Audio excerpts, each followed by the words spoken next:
Gambar dramatis ini viral di dunia internasional. Tank-tank Israel bergerak mundur dari Gaza. Dunia bertanya-tanya, apakah ini tanda akhir perang? Sementara itu, Presiden Putin mengklaim hal mengejutkan, bahwa Israel sendiri meminta bantuan Rusia untuk menghentikan konflik dengan Iran.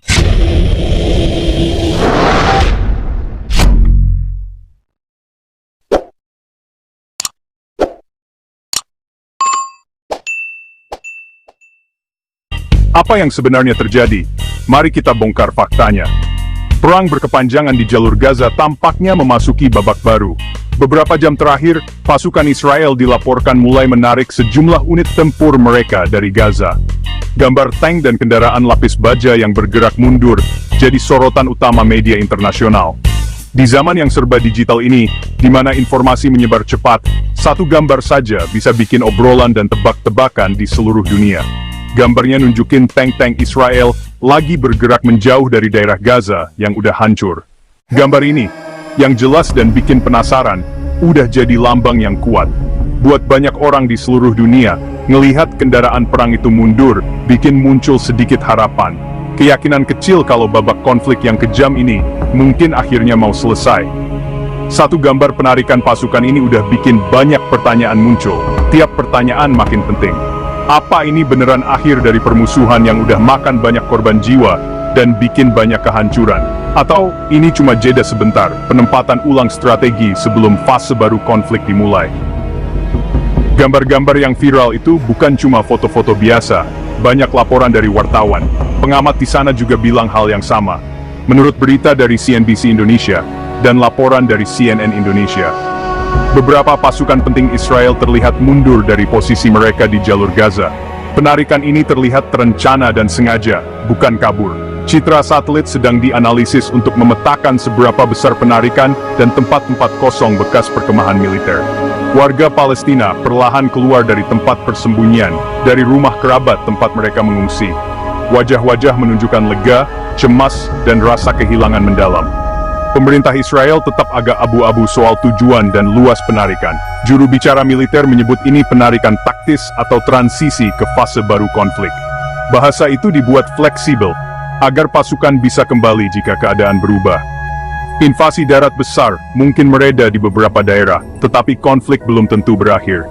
Potensi serangan udara, operasi terarah, bentrokan di sepanjang perbatasan masih ada.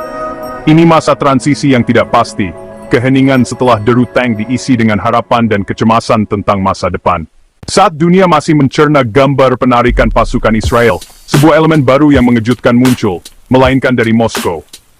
Dalam sebuah pernyataan, Presiden Rusia Vladimir Putin mengklaim pemerintah Israel telah mendekati Rusia, meminta bantuannya.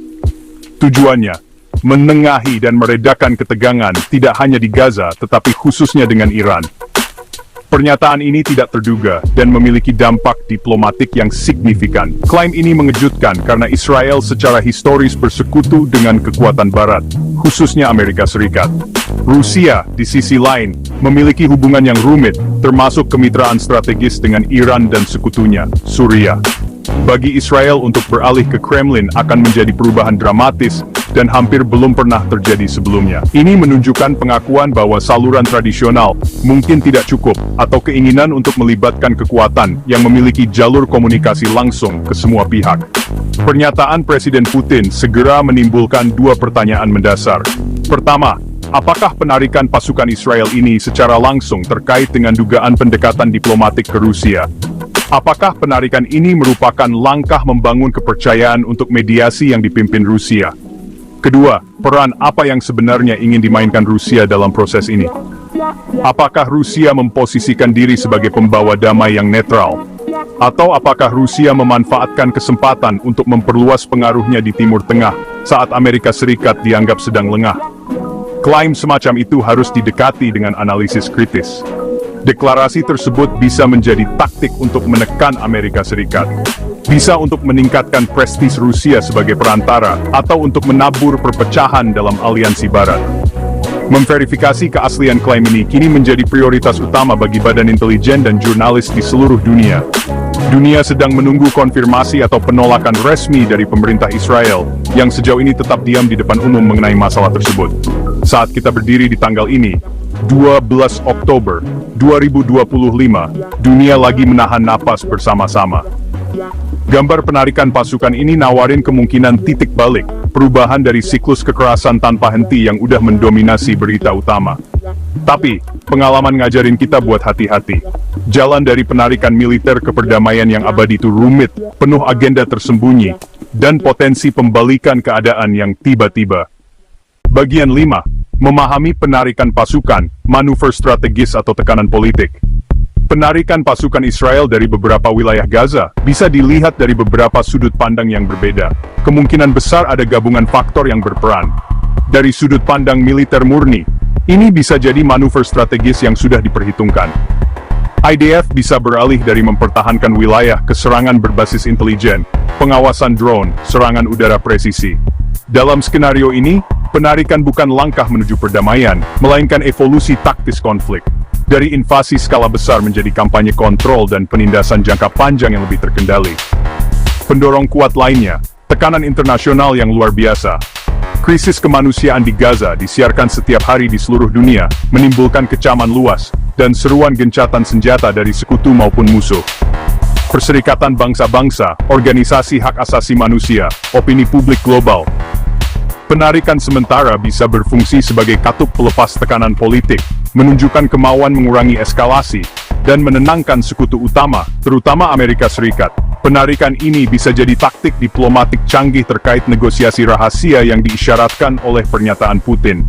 Ini memungkinkan mereka berargumen bernegosiasi dari posisi kuat, setelah menyelesaikan fase operasi militer, daripada dipaksa ke meja perundingan karena kegagalan. Saat pertempuran fisik mungkin mereda, konflik ini dengan cepat berubah ke arena lain yang kurang terlihat. Kita sekarang menyaksikan semakin sengitnya perang informasi, pertempuran untuk menguasai cerita, di mana persepsi sama pentingnya dengan fakta di lapangan. Gambar-gambar penarikan pasukan yang viral, klaim provokatif Putin, pernyataan yang hati-hati dari pejabat Israel, semuanya adalah serangan dalam konflik informasi ini. Membedakan fakta dari fiksi menjadi semakin sulit. Jurnalis dan pemeriksa fakta bekerja tanpa lelah, namun volume informasi tak henti. Sementara para jenderal dan diplomat berdebat tentang strategi dan geopolitik, penarikan tank tidak serta-merta mengurangi penderitaan manusia yang mendalam di Gaza. Infrastruktur penting, rumah sakit, sekolah, pabrik pengolahan air, dan pembangkit listrik telah rusak atau hancur. Komunitas internasional harus fokus utama untuk segera memberikan bantuan besar-besaran tanpa hambatan. Pertanyaan utama, apakah penarikan pasukan ini menandai akhir perang yang sebenarnya? Jawabannya, sayangnya, jauh dari sederhana. Penarikan mundur ini bisa jadi langkah pertama menuju perdamaian sejati, atau cuma ketenangan sesaat sebelum badai datang lagi. Keterlibatan kekuatan luar seperti Rusia dan Amerika Serikat akan sangat penting dalam membentuk apa yang akan terjadi selanjutnya. Klik like dan subscribe untuk update terbaru soal konflik dunia. Tinggalkan pendapat kalian di komentar. Apakah ini benar-benar tanda perang tamat? Esingnya taktik mana? Agak